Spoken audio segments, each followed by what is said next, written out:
Good evening, everyone. NASA's Inspector General suggests Starliner will be a decade late. My God. EchoStar's Sat TV and wireless subsidiaries file for bankruptcy. Who do you think will buy it up? We'll be talking about that. Anduril, company I don't know a lot about, but they built themselves a new test site in Mississippi, and there was an explosion there today. Speaking of explosions, Blue Origin still doesn't know why their new Glenn blew up, yet insists they will be flying again before year's end. The Federal Aviation Administration says their employees cannot purchase SpaceX stock. While Nancy Pelosi laughs. No, I say that. Southern Launch in Australia secures $25 million to increase their capability. Orbital, the new Orbital that you probably haven't heard much about, files plans for 100,000 orbital data centers. Yep, you heard that right. Now, can we grow rice on the moon? Well, some Japanese researcher says yes, we can. And Roscosmos and NASA define a strategy for the safe deorbit of ISS. That and our guest, Mordy Friedman, and what a show we have tonight. From the news desk at Center for Space Commerce and Finance, my name is Thomas Andrew Olson, and this is The Unknown Quantity.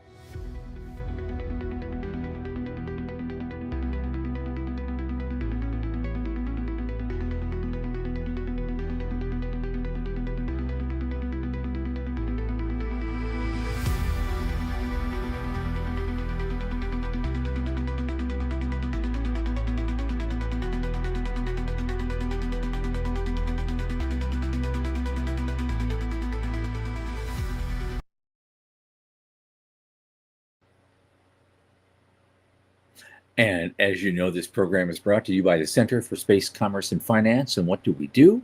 You know, we champion and strengthen emerging space startups and space-adjacent enterprises worldwide through advisory, access, and advocacy. Our legendary pitch events and world-class boot camps fortify startups to be better investor-ready. Now, a lot of our work, especially this podcast, is supported by our listeners and fans like you. So let's go to cscf.space/support. And click that Plain as Day donate button. A little in the tip jar each month makes a big difference. Don't forget to like, subscribe, and tell your friends. Speaking of friends, my oldest space friend, Michael Lane, who just about set his house on fire burning sage, is here with me. Come on in, man.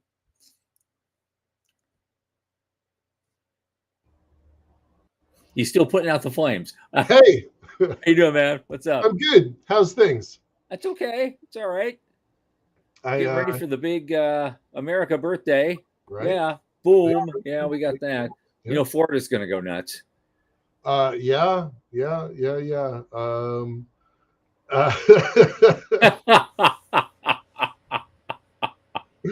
Oh, I never know when he's just saying stuff or is it real? You know what I mean?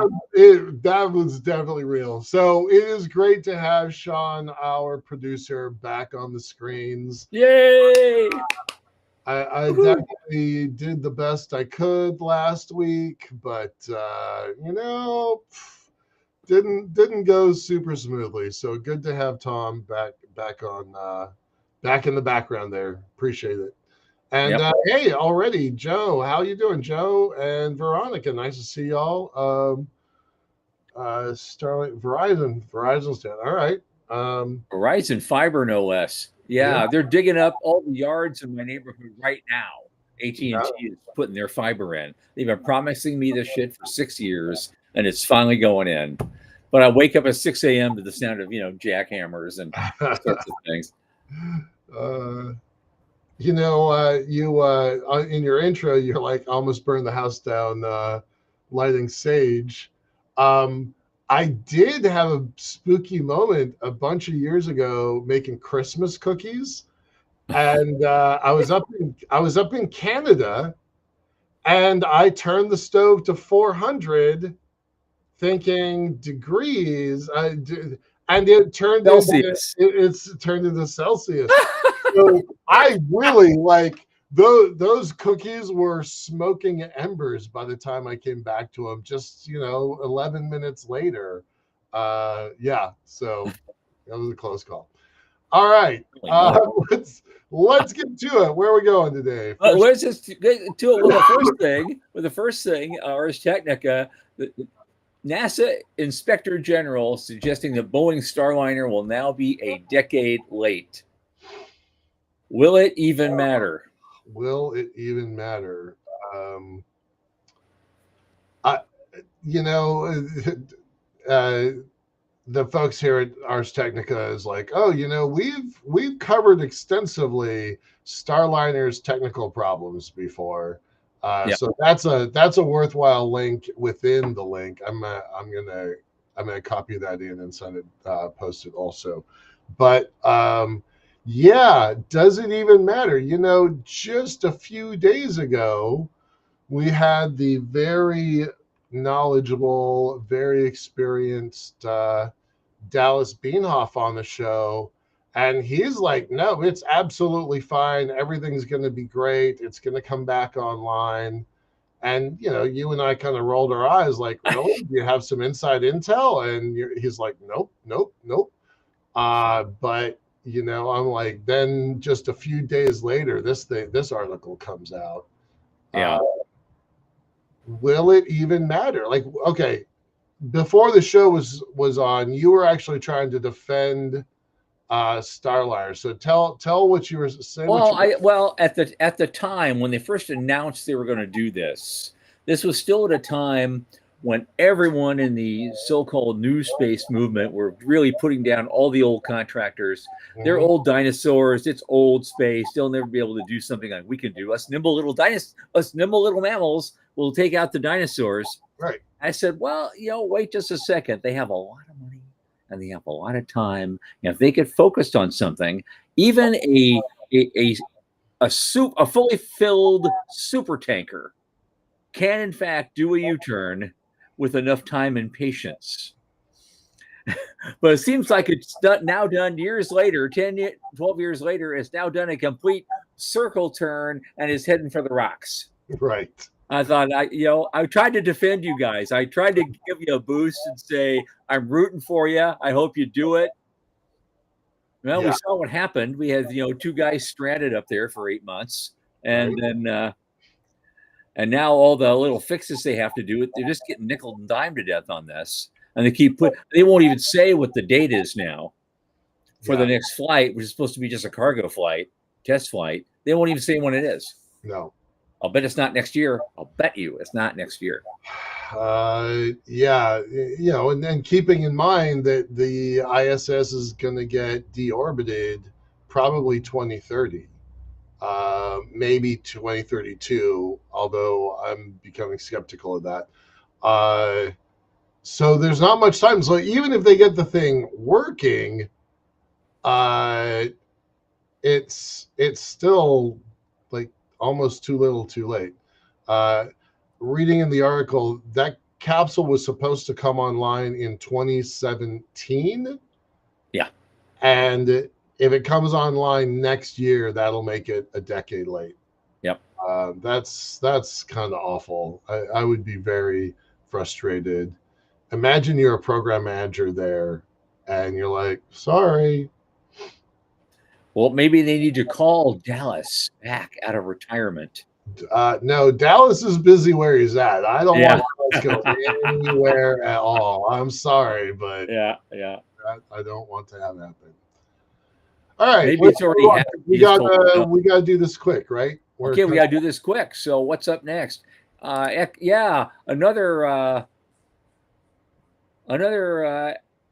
company goes banco in the communication industry. Dish Network guys, EchoStar, the parent company, all their subsidiaries are filing for bankruptcy right now, which means there's going to be a lot of hardware up for grabs for probably dimes on the dollar. Right.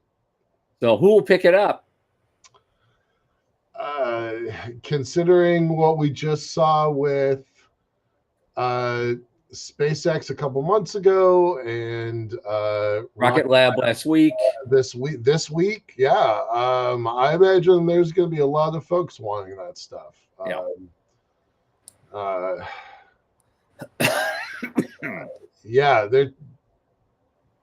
That's going to be crazy.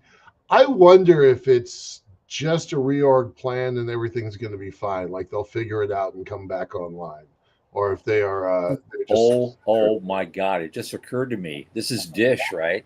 right. Yeah, So pick up. No, Avialto needs to do this. We have the money right now. right, I'd buy that stuff right now. We pick up all the Dish stuff, just the Dish stuff, right. and redistribute it in places like Indonesia, where we're going to be doing business. And all they Mm, have to do, it's a very simple thing. All you have to do is just, instead of aiming it at a satellite, you're aiming it at our high altitude platform. right. Done. Done. Ah, That's a pretty good move there, guy. it just occurred to me just now. Wait a minute. Wait a We minute. could actually use that old shit. We could put it over here, and half the third world will light up. Huh. I'd start making some calls over that. Yeah, I'll ping Walt as soon as we get off the show. Yeah. And see if it makes any sense. But yeah, that would be quite the thing. That's cool. Anyway, All right. okay. There's this company called Anduril, and they're a defense company. They have a rocket motor business that is built apparently relatively recently a new test site in Mississippi. A serious explosion yesterday knocked it right out. And it could disrupt a key part of their rocket motor business. Right. So they're kind of they're newer than the rest of New Space. So the guy in charge, Palmer Luckey, people may remember him because he's the one who came up with the goggles, the VR goggles that turned ultimately into the Meta product for VR. And before that, he was a drone guy back, I don't know, 15 years ago or so. Mm-hmm. And he got out of both of those things only around the bad days of the pandemic. Maybe it's 2020, maybe 2021, and started really pivoting towards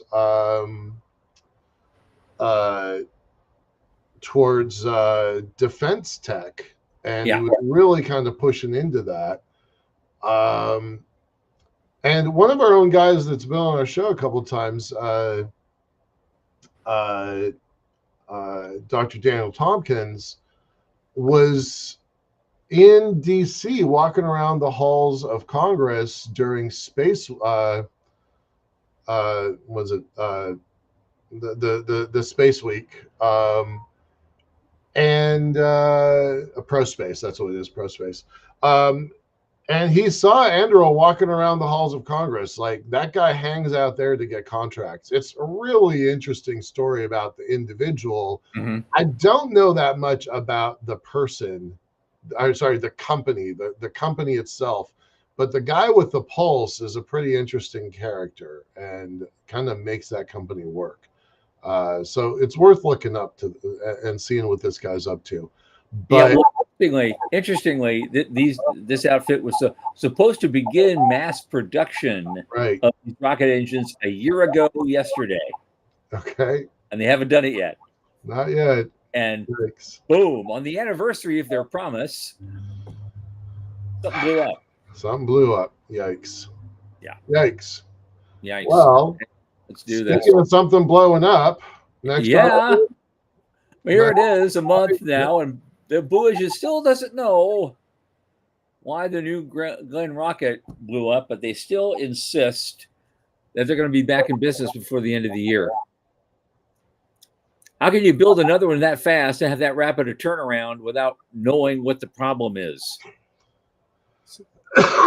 Yeah, exactly. You don't have to be us to ask this question.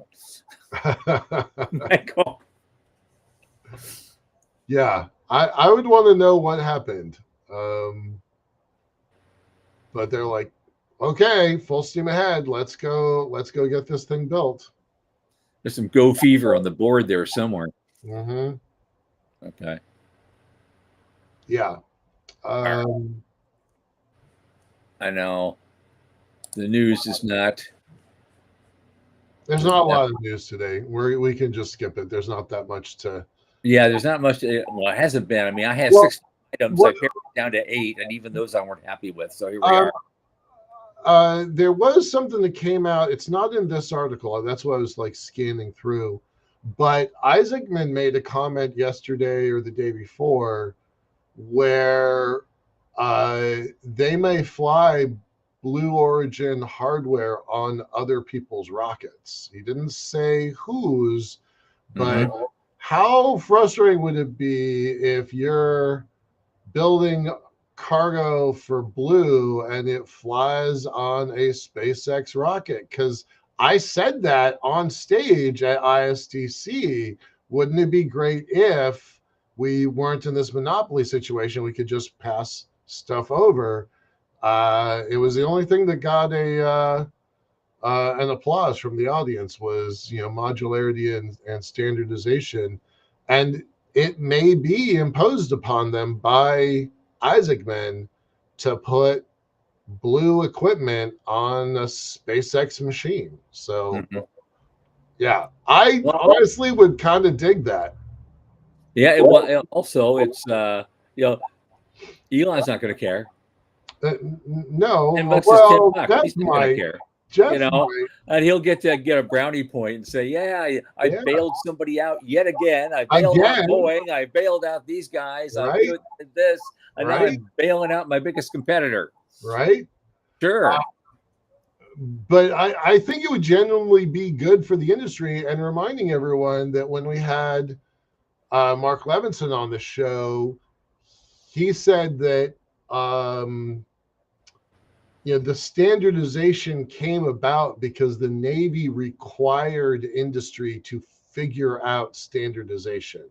So this could be a moment where NASA, through Isaacman, requires our industry to figure out standardization, even for a little piece, or maybe it's a big piece. We don't know. This is all speculation. We don't have any inside facts about this. Yeah. All right. Moving on. Okay. Well, here's the funny one of the day. FAA says their employees can't buy SpaceX stock. And what was your comment during? In the background, Nancy Pelosi is laughing. Right. I'm just pointing out the hypocrisy of the fact that the Congress of the United States has been insider trading for decades. But, this one agency says, oh, no, we can't, put ourselves in that position. Now it says, okay, not SpaceX stock. They don't mention Rocket Lab. They don't mention Blue. They don't mention anybody else. It's just SpaceX stock. Yeah. Blue is not publicly traded. But all these things are coming out. I mean, it does include, well, no, I take it back. They include SpaceX and Blue and Rocket Lab and Virgin Galactic. Okay. And Blue is not publicly traded yet. Okay. But there's a whole bunch of other companies out there that have stock offerings that they could get into. It's kind of interesting. Just those little ones. Huh. Sitting there. I don't know what to make of it. I don't know what message. I kind of like that they can't do that. I don't think you should be able to do that kind of stuff from an ethics perspective. Well, absolutely. Yeah. I don't know if it's going to start a trend. It's yeah. I was a little surprised by that, but I think ultimately it's a good idea. Yeah. Oh yeah. We're in agreement on that. Okay. A spaceport operator called Southern Launch is based out of Adelaide. Has just raised $25 million in a funding round led by national security investor Brindabella and Company, with the National Reconstruction Corporation committing $10 million in direct equity to help scale Australia's, ready for it, sovereign infrastructure. Do you have a Google alert on the word sovereign? Is that how you're finding these articles? No, I am just got the luck the good Lord gave me. I just run across these things. I said, I'm using that one. Yeah, it is. It's perfect. Is that, I don't know anything about this. Is that a dish? I mean, the image implies it's a dish. Spaceport operators. So, Yet another spaceport we were not aware of. Mm-hmm. Very cool. The Southern launch facilitated the world's first commercial spacecraft re-entry. Oh, this is where Varda is coming in at. Yep. All right, we know that. Curious, they're not naming Varda, but we know that they came in the backcountry of Australia, so that must be connected. Yeah. Huh. Ah. All right. Australia's got another spaceport. I wonder where it is. That's something probably worth looking up. Well, yeah, it's probably not directly in Adelaide itself, I would imagine. Could be. I don't know. Yeah. Um, I wonder if your guy is connected to this. Your Australian guy. in favor? I wasn't thinking Faber. I was thinking the other Oh, Jason Held. Held. Yeah. Yeah. Yep. I'll have to ask him. He's more connected with the Australian Space Agency itself, but he might know these guys. He knows pretty much everybody down there now. Right. We need to get him on again. He's so good. Yeah. Okay, a couple more things real quick. Apparently, of course, as you know, securing sustainable food supplies is a key challenge for long-term exploration and habitation, of the moon and Mars, really. Yep. And so some researchers from Tohoku University and JAXA addressed this obstacle by creating a green energy-efficient plasma technology capable of synthesizing nitrogen fertilizer from atmospheric air. No. So an artificial plant. Right. An artificial legume that does exactly the same thing. That's pretty neat, actually. I'm going to give them some credit on that. Yep. Or you can plant peanuts. You know what I mean? I mean, just, Experiments revealed that adding N2O3 or 5, my eyes aren't big, N2O5, dissolved water to the lunar regolith simulant successfully neutralized the highly alkaline conditions, lowering its pH from 9.09 to an optimal 6.76. This neutralization released critical mineral nutrients trapped in the regolith, such as calcium, magnesium, potassium, irons, allowing plants to absorb them more readily. I didn't know such a things were in the regolith at all. That's kind of a big deal. It is. Huh. I have not heard of this before. And it doesn't take a lot of energy. It only takes 100 watts in the whole process. So that's vaguely important. Yeah. Solar panels and, they haven't installed the nuke plant yet. This is really great. I did not know this is a thing. That's cool. Good on them. Yeah, I'm just kind of reading this one for the first time. Good for them. Good for us. All right, moving on. Okay, well, there's only one more thing. All right. The timing is perfect. Roscosmos and NASA have defined a strategy for the safety orbiting of the International Space Station. And so at least they are basically officially announcing that they're working the problem. So which means that's a step closer to the harsh reality that this thing's going down in 4 years. Right.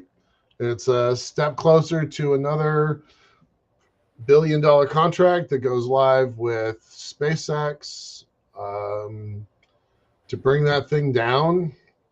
I think people are underestimating how bringing that thing down is going to work out. I still want to cut into pieces and sell it for scrap up there, but and leave it up there, but my wishes are not being granted. Well, a lot of the naysayers say a lot of those pieces, take those pieces apart and sell them to other guys to extend their own operations. And some of that stuff's still old. It's getting cracks in it and stuff right now. So yeah, no, I wouldn't. It's beyond life safety. I wouldn't go in that thing at this point. Yeah. But but I need a big counterweight. I just want a big empty box that I can put rocks in. So I don't have to worry about that stuff. Exactly right. Exactly right. Okay. Are you ready for some fun? Yeah, let's Are we ready to go? Okay, Yep. let's bring on our guest. Mordy Friedman is back with us, but this time we're having a special night, just like Michael did a few weeks back. Hi, Mordy. How you doing? Hey, how are you? He's going to be actually doing a simulated pitch in real time of his company, WSPEC, in front of the whole world for all of us to look at and comment on. And so including the folks in our comment section. So how are we doing this? I guess you're going to share your screen and so you can do your slides and yeah. So thank you. Yes, it's not a new space business plan competition, and that we're not specifically timing you.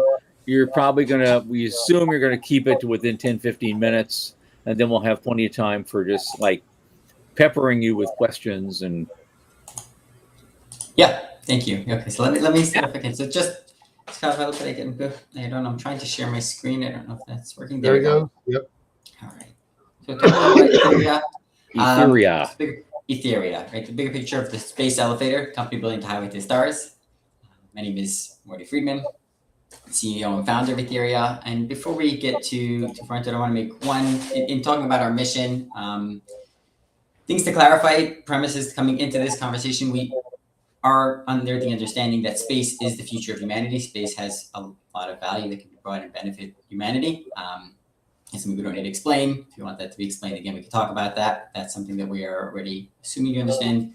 And also that a physical connection to space is something that will eventually happen. A physical connection from a body in space to space.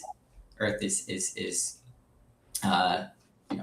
hopeful, but in general, the concept of having a physical connection to space is the ultimate way to access is eventually going to happen at some point, and that will enable space access to grow and space to really be able to benefit from the bodies of wherever we're doing work to space. So these are inevitable features. Etheria exists specifically to unlock humanity's access and to accelerate this timeline and to push for a physical connection from Earth to space. Now, in space, the space missions are very complicated. They take very long timelines, and that's again, especially with a project of this kind of scale, it's potentially generational. So our roadmap is very much phased. For this talk, I'm really going to focus on what we're working on right now, but just to give a clear picture of kind of the long-term vision and the steps that it takes to actually constructing a space elevator. Of course, we may not know the exact times on it, but initially the idea is to prove the concept, prove the market, prove what we're able to do. Then it goes into dominating industries and really advancing the capabilities so that we have the ability to go and produce. Then phase 3 would be initial testing of the core systems, proving the value of the full systems working together at a higher level. Then phase 4 would be construction and testing of the full space elevator. And then, of course, continuous scaling after that and growth as an organization, as a company. So phase 1, which is the current phase, and that's really where it's active, and that's like you're hinting on, Thomas, about WSPEC. There's 3 main parts that are going on right now. Like I said, that this phase is really about proving the foundation, proving the space elevator as a concept, that the technology is viable, also proving that there's interest and that there's a market around that, and proving that it's physically possible, which is critical to where we go next. So these include three main parts. There's WSPEC, which is the World Space Elevator Competitions, materials R&D, materials, which is the common go-no-go on the space elevator right now, and global policy. Policy is required to actually enable us to be allowed to build this. Okay. Now, WSPEC is a currently operating nonprofit organization that we help support, fund, and run. It's entirely separate from Etheria, but the objective of it is to advance both interest in the concept of the space elevator and general technology to ultimately show that the space elevator is something that's possible to the world and develop the technology that comes out of it or the technologies that are needed for it separately. WSPEC, as an organization that exists right now, sits in a spot of selling the concept of space elevator, sharing the idea of a space elevator through the competitions that we host, through the events that we host, as well as focusing it in a way that benefits the world right now. So education, specific technologies that are necessary for the world right now, but taking the space elevator, breaking it down into a system of systems, and allowing us to test many different ideas together on the specific technologies that we need. Getting many different answers to the same questions, really letting us see where to go in the long run, or what is the most valuable in the long run for a space elevator. It also allows for global visibility as a public and forward-facing brand. It on its own can sustain itself through the value it's generating, and be seen by other people and spread the word of the space elevator. And importantly, also self-sustaining on its own because of the value it generates, because of the educational value and the technological value that it's producing. It's able to sustain itself and keep itself running in the long run, which is very important as an early stage part of the project, where regardless of the space elevator's timeline, regardless of how long it's undertaking, we're building an ecosystem in itself that will continue scaling and growing, building that. Then we also have material science. We're doing research on the common denominator, trying to find where, for the space elevator right now, the most complicated part is the material science. The go, no go on it.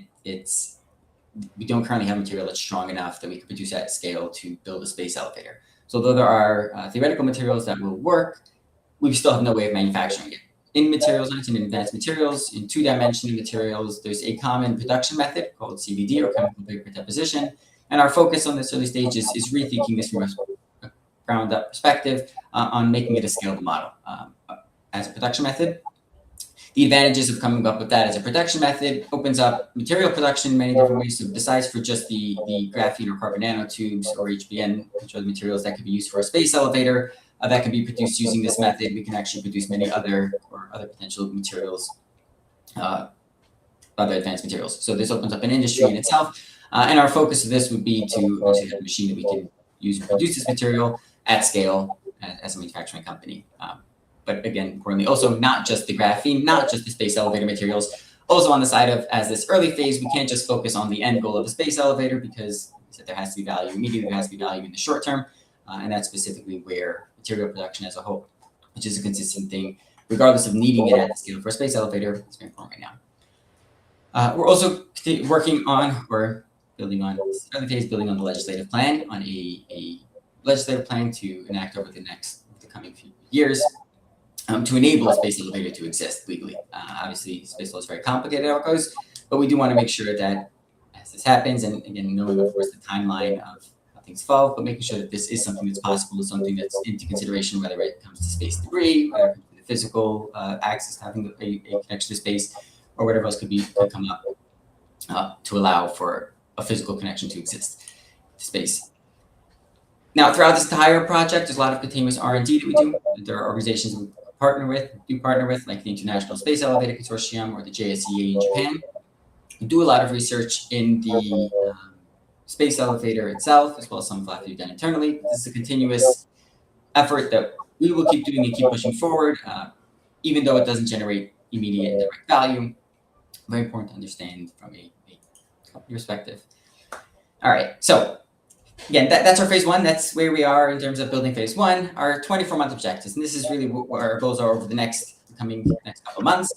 Focus one is on de-risking the technology, proving the technology is capable, possible, something we can do, and then validating the market, and introducing it to the market, spreading the word, and understanding, and seeing kind of the results there, and proving that this is something that we can build to with an existing market and with the needs and uses of the future space economy. To de-risk the technology, we are aiming to have production blueprints for our CVD reactor, have the full plan for that, as well as an IP portfolio of the reactor and our internal production method for the material, and lab verification on the material synthesis itself to develop a material at whatever scale, but that is possible to build a space elevator with, so that we know for sure that this is something that we can actually do. We also aim to have a pipeline and a plan for our venture studio, which would be a studio that would then incubate future companies for phase two, but that would be, again, aligning with our next raise, which would then be to turn ourselves into this production method and start manufacturing this material, as well as also incubate some of the companies that we see from the parallel technologies to again, continue growing that feasibility and that proof that this is something we can do while generating value throughout. And then to validate the market, we have the global pipeline. So we expect to grow with a 50+ at least team of a global university teams or engineering teams from around the world developing hardware and developing technology for future space elevator and working on that as a problem. Successfully launched the first operational years. And validate the concept of WSpec being its own self-sustaining model and that it can secure its own sponsorship and funding throughout and get to full self-sufficiency. As well as also work on the legislative framework and have a complete plan so that we can start enacting on that and pitching there where that's necessary to really spread, to really make sure that the space elevator is possible when we're ready. Now, our team, again, building a project does require a very active team. So we do currently have myself as the CEO. We do have a development officer in Shuichi Ono of the JSE Japan, who has experience in the space elevator community and that's over the past 20 years, as well as any advisors. We are actively looking for other positions, and that's very important in our initial raising where we are right now. We're very actively looking for a material scientist or a full-time material scientist to take this on. Again, right now that's a research plan built on advisors. It's something that's a very heavy dedication in the early start, as well as operations, right? Being that this is a very complex operation in the sense that it's running 3 distinct projects at once. Finding a proper operations person, again, will come with, that's where we are now. Reach out, or at the same time, again, that's something we will be able to have once we have the capital. Our use of funds over the next 24 months, briefly, 38% of that goes to our team personnel. So that's a 7-person core team we're going to have, and that's the operation and running cost of the team. 19% of it goes into our R&D infrastructure and assets. That's really retained value. It's mostly being kept. And then 27% goes to legal, regulatory, and admin. That's our investment in our future. That's our IP. That's our research into the legislative plan. And then the WSpec ecosystem as well. That's a ecosystem we're building on itself. It's a donation to a nonprofit, but that 16% of our funding will get it to self-sufficiency. We'll be able to get it sustaining for those first couple of years.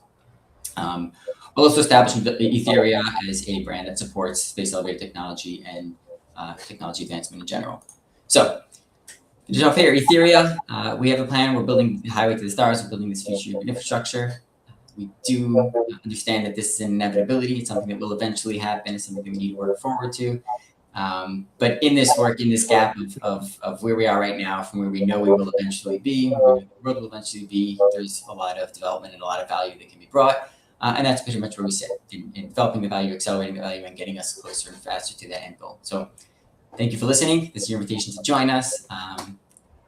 Take any questions now. If you guys pick this apart. Thank you. Yay. Okay. Thanks. That deck's looking really good. I got Sean. You coming on? You going to join us for this? Yes. There he is. Okay, great. I hate to say, did I miss something? Did I miss the ask? How much money are you looking for? You didn't miss the ask. It's not. You see, you have the distribution of funds. Here's where we're going to spend the money. And the slide just before it, you should be asking for the money. You should be saying, "Oh, how much do I need to get this going and get it moving for the next 2 years?" Because you've already talked about a 2-year timeline very well. Okay, How is that 2-year timeline funded, and what's the idea behind that? That's a huge thing. Okay, so I guess so I do have another version of the slide deck with the price and with the number in there, and with the actual amount. It's a high amount, and I do also know that especially with startups, they very often look at the team. And like I said, right now, a big part of our ask at this point is also build a team. So strategically, it's kind of left behind so that we ask about it and talk about it. Where once you're interested, I'm happy to share what it is. Again, that's the strategy behind it. But thank you. Yeah, I guess okay. But the ask itself, and specifically to get us running over the next 4 years, it's $6.1 million is what's necessary. That's the number.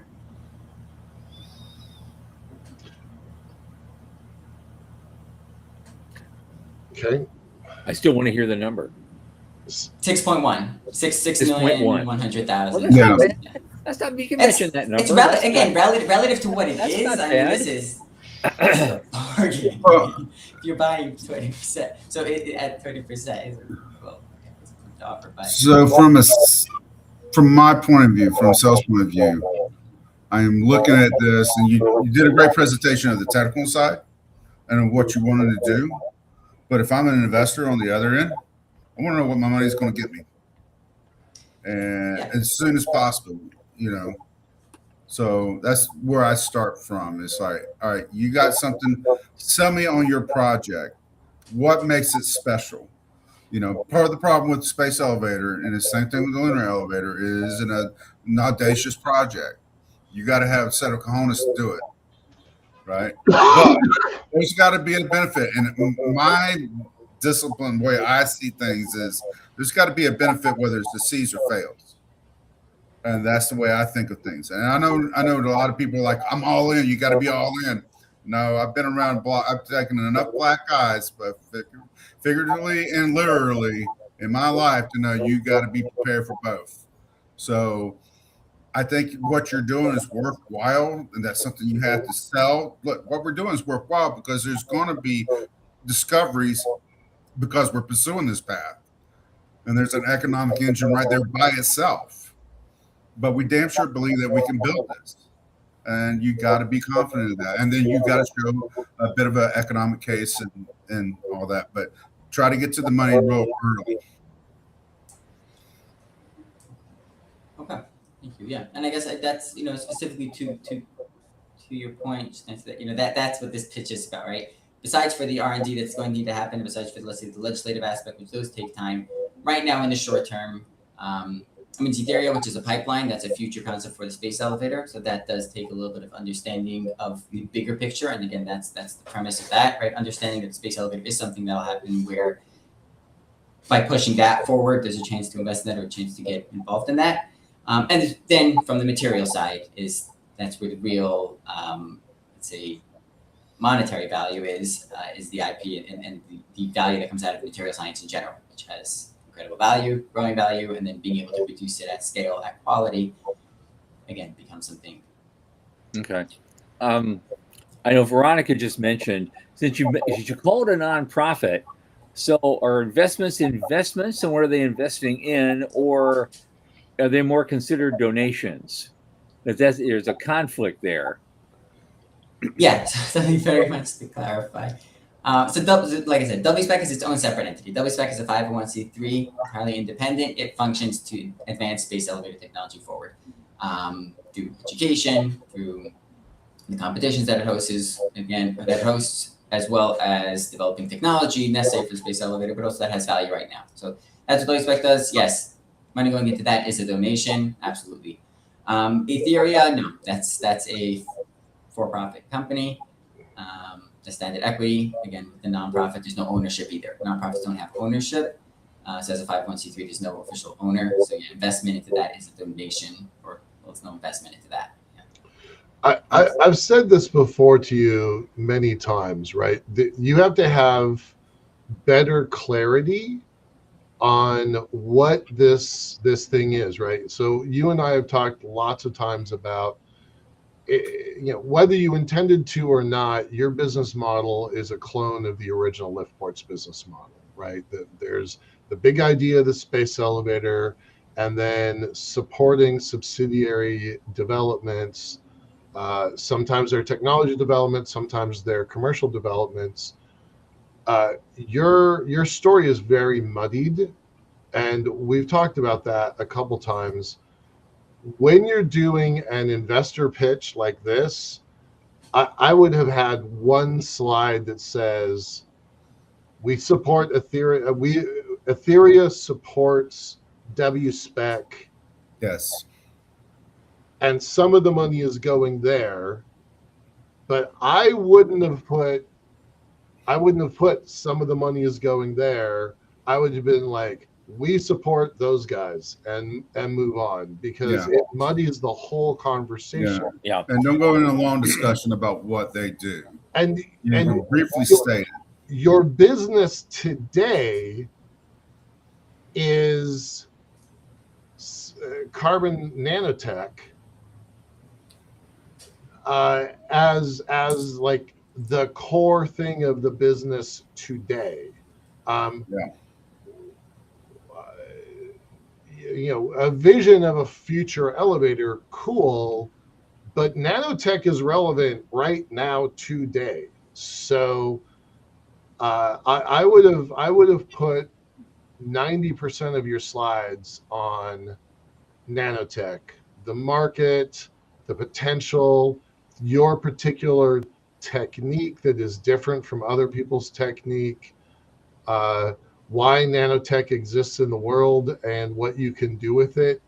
Are you going to build better metals, or are you going to build better girders for buildings, right? Yeah. So this was a very fuzzy presentation. I don't mean to throw you under a bus, but you know where I'm at with that. But Well, I agree that the what's going on there also is when you're doing an investor pitch for investor capital. I mean, at the beginning of it, first you have to really articulate well the burning problem that you want to solve. That was fuzzy as well.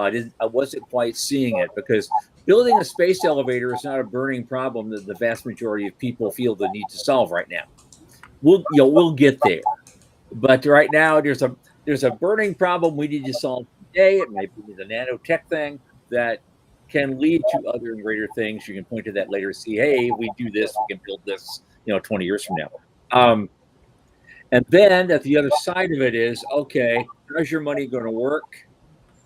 And what's the ROI? Is there an exit strategy, or are we just going to do a management buyout? And just give you a 6x or 10x or something, and depending on how you work things. I think it needs more clarity there as well. And Mordy, this is all for you it's for our audience and as well as for you to really develop and grow. And I want to say this though, I don't want you to feel like you're getting beat up, but you did a great job. It takes a lot of courage to get up there. Michael could tell you and get slings and arrows thrown at you. I don't care. I've done these in competition in college and stuff. And then I can win them, but he's still nervous. You couldn't get a pin up your butt with a jackhammer. So,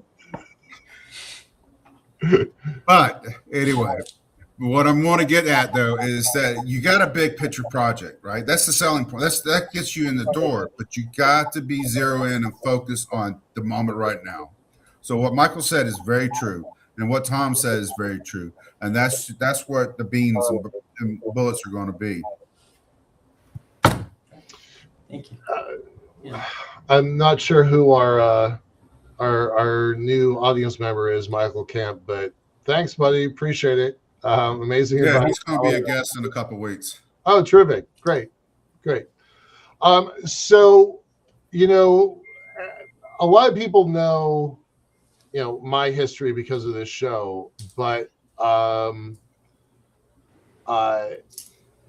look, I stumbled and failed building a space elevator several times. So my hat's off to you for taking on this challenge again, because I won't be doing that again. But he's young. Oh, shock, right? Shock. But But you're still a cult leader. Yeah. You're stuck with that for life, dude. For better or for worse. That part's true. Okay. So I recommend that your pitch is good, but you've got a bunch of different pieces, and I'm not sure that nanotech is where you should be leading, because you've got all of these other IPs coming out of the competition. And I think that's a big asset for you that is kind of underappreciated, right? Do you have any plans? Is there a path for commercializing the climbing technology? Because that's almost an active laboratory that all of the other students are helping you perfect that tech. Be great for Avialto. Yeah. And that's a big part. So yeah, there are. I mean, again, there is talks right now, and that's a big part of the next phase. So that's really that next phase where we would be able to actually directly incubate these companies and help them succeed and have parts of them as well. So that's the venture studio model. The reason we're focusing on the materials first is really just materials are the go no go. It's the real killer whenever you come into the room for building a space elevator on Earth, and that's the thing we want to tackle first. We want to know if is a space elevator on Earth possible in a reasonable near-term future or not, and that's. I want to caution you on that, because don't speculate about what's possible, because a lot of people have already made absolute statements about orbital data centers. And the problem with that is that they have a fixed idea what an orbital data center is. You change the constraints, something is possible. There's going to be something up there that's computing. How that's going to be come out, we don't know yet. It's not going to be a Connex box, as we pretty much all figured, but it's going to be there. The same thing happens here with what you're doing. You don't know what the end destination is and how that's going to play out, but you're doing your part. You have to make the steps forward. And the technology that you develop, that is very important. And that's the key part. You focus on taking care of that technology, growing that technology, and that will help you go along, and then it'll help you answer your questions as you go along. And that will also help others around you answer their questions as it goes along. I would also take the thing that you have, right? That stupid phrase, a bird in the hand is worth two in the bush. The thing that you have is IP surrounding climbing and power beaming and a little bit about materials. And that's a thing that you have. And I'm not saying like shift your North Star. The North Star is still your elevator, but you have a thing that you're not developing on the what if we build a space elevator and the thing that we don't yet have. So I would maybe consider reprioritizing for the thing that is in front of you. I didn't want to start a media company at all, but it kept coming up 3-4 different times until we got it, because it was an asset that we had. If you had told the first version of Michael Lane all the way back in 2001, 2, and 3 that I was going to be creating a media company that Sean's taken over, I would have said hell no. But it was the asset that we had that kept us alive. And I mean, kept us alive. So don't dismiss the thing that you have for the thing that you want. Yeah. And have you thought about the types of investors as you go along? Because what you're doing is very infrastructure heavy, and not all investor classes are going to match up with that. So I don't know, again, so specific, again, that's what I think, but then I'd love to hear, that's Rick. But I think at this point, early stage, and that's kind of also the angle that we're taking, right? It's long term. It's investors that are interested in the infrastructure or understanding of the concept of space elevator as the long term. That's this first phase, because there is the short term value here is IP, which is very valuable, but it's IP. Then in the next phase where it's real physical materials, then the angle is much more on the material production, which would be much more industry or venture capital investment from that side, as well as starting a fund. So I think that's also much more, but a fund also on the idea of the space elevator as a long-term concept. So again, just kind of shifting, I guess, the types, the investment types. Now, are you running your phases linearly, and then once you complete one, then you go into the other, or are you going to run in parallel? The phases, like the series rounds that have ahead, or the phases that are going on for the space elevator? You go phase one where you're doing IP to a certain level. Some of the stuff that you're working on, hey, I can go ahead and start phase two now with this stuff. And you still absolutely. do phase one and phase two at the same time. Exactly. Yeah. They're all going on at the same. It would all be going on at the same time. And like Mike was saying, right? If we see a lot of value from the competition right now, or if we can raise for a studio on its own to take these companies and turn them into their own companies right now, we see, if there's business case around that, absolutely, yeah. So to go, or if there's an opportunity to test, right? And I think Liftport could be a great example, right? Testing a space elevator on the moon, or testing a space elevator in use on a different body. That's phase 3. But if we can get that done earlier, or again, the case around that exists, and we're able to do that first, that accelerates the timeline. So it's all just, these are the scaling phases that need to take place. And if this happens linearly, in terms of like the project scale and complexity, it grows straight. But absolutely, the goal is to have it happen as soon as possible and to get to the end point. So, Cool. I want to come back to the numbers for a second. Tom, were you going to say something? No, I'm just. I want to come back to the numbers for a second. You've got very specific things: $6.1 million, 38% for this, 19% for that. You actually diminish your credibility by having that level of specificity. Every investor, and I'd love to hear if Joe Prostruto is still on the call to get his perspective on that, because he's a guy who checks. But no investor, what's that phrase from Napoleon? No battle plan survives contact with the enemy. No business plan survives contact with the world. So 6.1, 19%. Just round your numbers. It's Murphy's Law. Specific numbers, it actually kind of speaks to a certain naivety that you don't want. Like, you want to be credible walking in there. So yeah.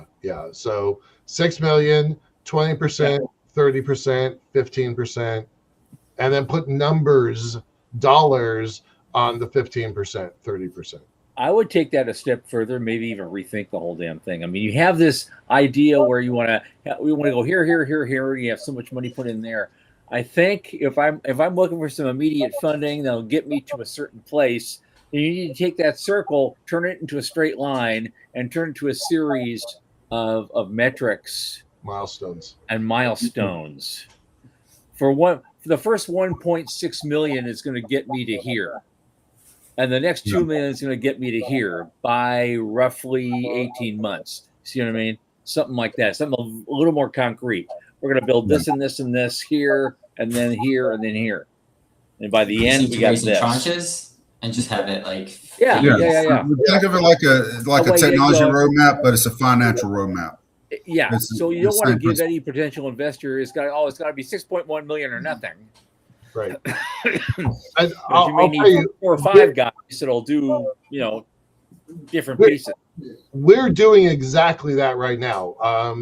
John, Sean, and I are working out a budget this moment that is okay. Here we're putting 50,000 here, and what's the milestone? We're putting 25,000 here. What's the milestone? 5,000 each dollar amount has a milestone attached to it. So, all right. By the way, this went super fast. We're at 2 minutes to go. Do you want to make any predictions for the 5 and 25 year marks? Yeah, I guess in terms of the company, I think in 5 years, we're racing for Series. I guess that would be C. So after phase 2 to do real space testing. So that'll be a 5-year goal of in-space testing for a space elevator or use case, really using tethers in space at a level where we can improve the model. So whether that's really early using tethers in space at that point. And in 20 years, we have multiple functional working or space elevators in space and on Earth, and we're getting ready or gearing up to building the first Earth space elevators. From a theory perspective, that's where I think we can be in 20 years. Nice. Yeah. Nice. And by the way, Veronica, thanks. I appreciate your comments. She's like, you worked very hard. Why, thank you. This is not the Michael show, so I'm not going to try. But I appreciate the comments. Well, Morty, the takeaway is be big on the opening and be very specific on the rest of it. Mm-hmm. Yep. And on that, Mordy, thank you for doing this and putting yourself on the line. Mhm. I'm glad you're willing to take the hits, and I hope you succeed and you make an even better presentation out of it all, and you get what you're looking for. Thank you. I know you're a great fan of the Also- show, and we appreciate you. And thanks for coming on. Thank you. Thank you so much for having me. Yeah. Okay. We'll see you after the show. So really, thank you. Yep. See you after the show. Okay. Obviously, Monday, we're still going to be recovering from our national birthday. And so we're all going to be out. I'm sure we all have things planned through that whole extended weekend and through Monday. So we thought, oh, you know what? We're going to, we'll do a good rerun. And but Thursday is going to be fun. Next Thursday, July 9th, I finally got her name right. Solonia Massa. She is going to be with us. She's the CEO of Eco Atoms, which is a space manufacturing company. And so we're going to have a lot of interesting questions for her. And that'll be, as always, 8 p.m. Eastern on this a week from today, July 9th. Thank you all for coming. It's been a very, very interesting evening. And for Sean Key and Michael Lane, I remain Thomas Andrew Olson. Keep watching the skies.